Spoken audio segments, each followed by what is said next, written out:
وسلور مشهور آسماني غټ کتابونه دي. لومبنی څه دی؟ تورات په چا نازل شوی؟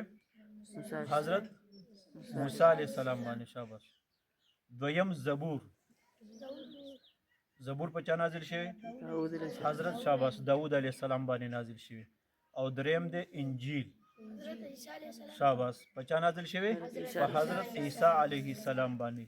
او سلورم کتاب کوم یو دی؟ قرآن مجید. سلورم کتاب کوم یو دی؟ قرآن مجید. په چا نازل شوی؟ حضرت محمد صلی الله زمونږ علیه پیغمبر حضرت محمد صلی الله علیه وسلم باندې نازل شوی دی.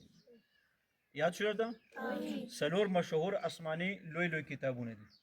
او په چا نازل شوی؟ نو لمبه سره تورات. په چا نازل شوی؟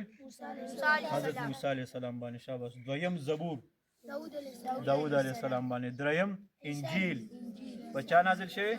عیسی علیه السلام باندې. او سلورم قرآن مجید په چا نازل شوی؟ حضرت محمد صلی الله علیه و آله وسلم باندې نازل شوی دی.